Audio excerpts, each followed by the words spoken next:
All right, we'll get injuries out of the way. Wingo and Jones are out. Hilton is in. So that's from an injury standpoint.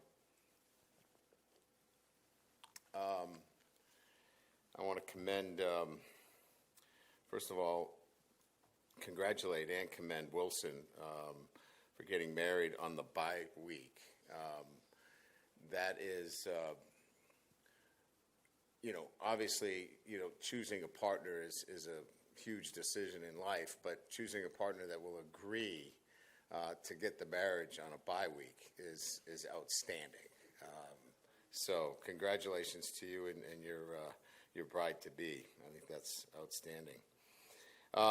Okay, so look, today is, our attention to detail, and you certainly need it when you're playing a team like Army that is going to be physical and then forces you to be disciplined as well. So, working on option reads, the physical aspect of their offense, and then, defensively, they're extremely aggressive. So it's been a week of really talking a lot about, playing physical and playing disciplined. And so, I think our guys understand what the task is at hand on Saturday. We've talked a lot about the periphery of the game in terms of, first time in Tiger Stadium, and we're excited about that. But we got a game to play as well, and an opponent that, causes you problems if you're not thinking the right way and playing the game the way it needs to be played against Army. So it's been a week that has focused on that. So with that, I'll open up to questions.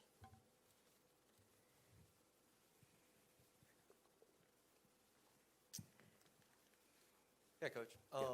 Obviously, a game like this, just what do you want to see from your linebackers and how important they are in facing an offense like this?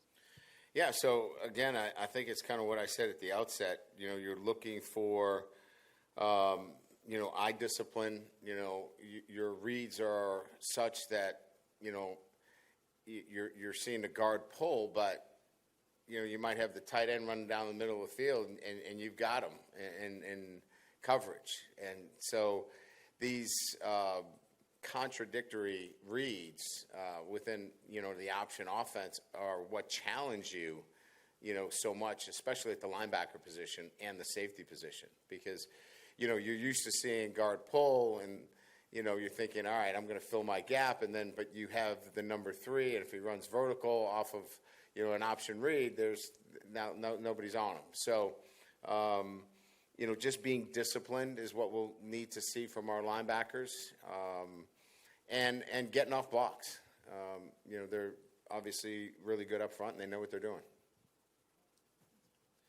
With Jaden, was there a certain point when you knew that maybe he had made this full step as like a downfield passer in particular? Was there something you saw where it kind of clicked that, okay, this was coming? I think at the tail end of last year, we saw some things in our bowl preparation, certainly. But I think the Georgia game, we saw some really good things. And then that continued in preparation. And then, obviously, the bowl game, we saw him really pushing the ball vertically. That continued into the spring and into preseason camp. So I think there were many signs last year, later in the season, rolling right into the bowl game and then into spring ball. So I think it was over a period of probably 5 or 6 months that we clearly felt like he was emerging as the guy that could push the ball down the field. It's been really hard to poke any holes in kind of what you guys are doing offensively right now. Just for you guys, though, week to week, just what are some of the things that you can continue to refine or improve? I mean, just what does the improvement look like when an offense is running like this?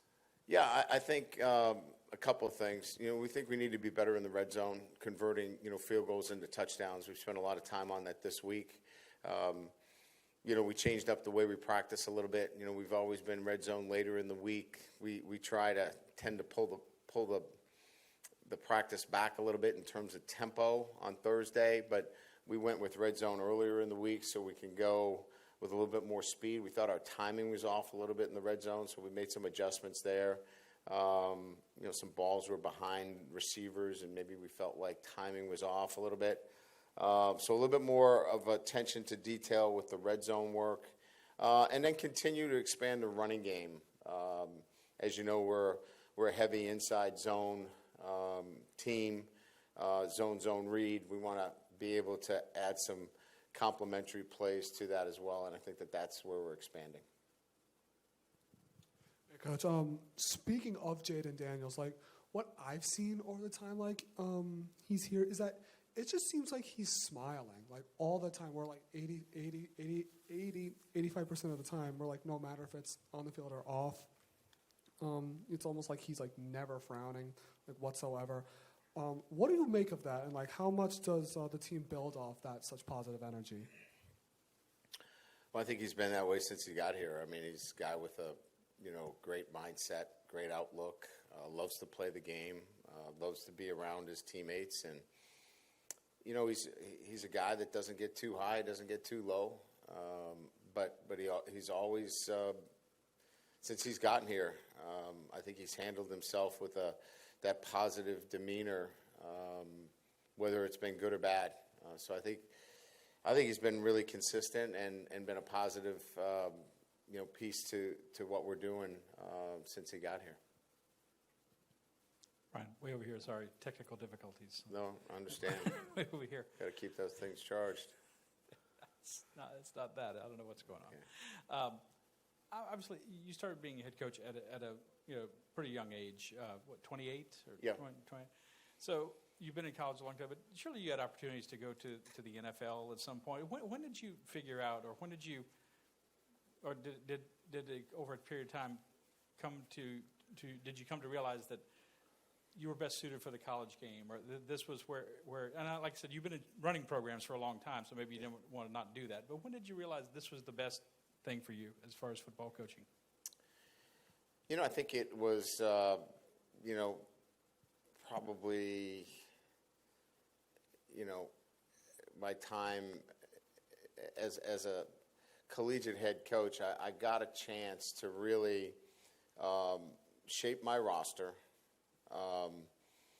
handle the scholarships, determine, obviously, all the complexions of what your program looks like. And so all of those things, the buck stopped with me. When I got a chance to look at the NFL, I saw a decentralized model that there was a director of personnel, there was a GM, and so a lot of those buckets were not in my control.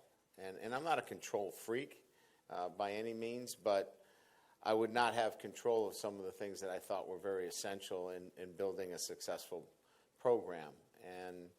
And I think that's when I saw that wasn't what I was looking for, and that my real why was I love player development. That's why I got in it. And watching players develop and grow, you don't get that same opportunity in the NFL as you do in college. Hey, Coach, talking about special teams, what's been your evaluation of the return game so far this season, both punting and kick returns? I think we've been stable at the punt return game. I think Greg's done a really good job fielding the football. There's one here or there that you'd like him to field, but he protects our possessions on offense. And I think our kickoff return game has been good. Our average field position in the last 3 weeks we've won.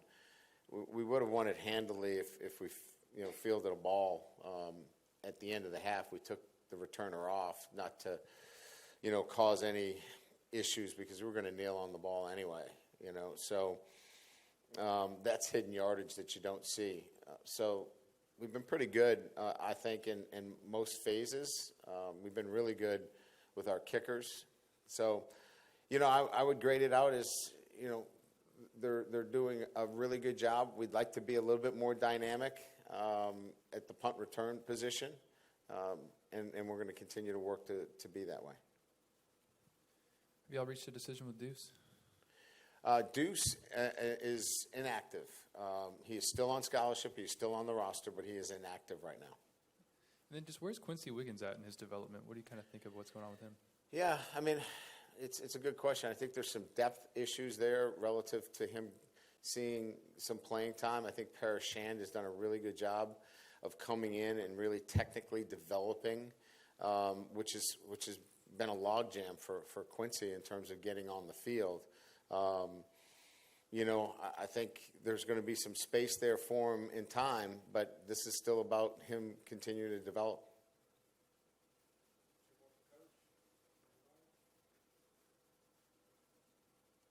Going. Wilson's got one where he's got to get it all in now because he's not going to be allowed to talk sports next week. I'll be here for the presser. Okay. I'm trying to take advantage of the time. I can't. Just think of anything.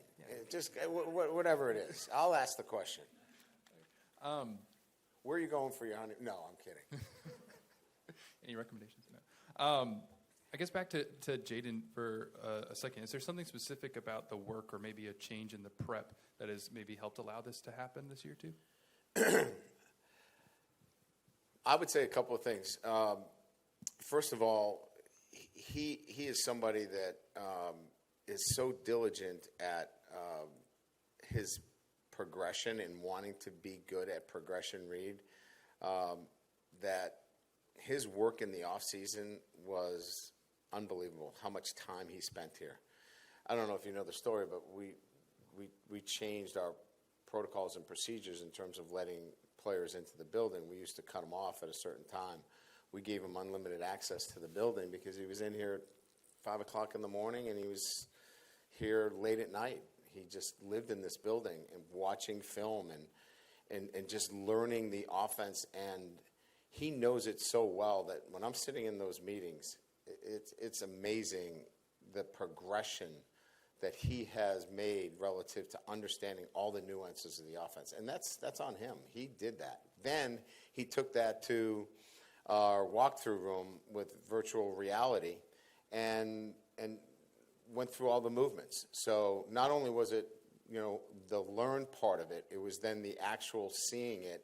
And now it's just muscle memory. And that was his development. Now, Joe Sloan laid out a great plan of development, and that was part of the reason of getting him back is that we had a plan laid out over a 6-month period of time, and he followed it and put himself in a really good position. Coach, you mentioned the virtual reality. Is that sort of technology you guys have within the building here, and how do you? We use it in our walkthrough room, which allows him to see the entire actual width of a defensive set. He can see everything in its actual size. And so with the goggles on, he can actually, we can put up a play, one of our own plays, and a defensive structure from the year blended in, and pressures, coverages. He can take his drop and he can work through his progression. So it's pretty good technology for him. Great. Thanks, guys.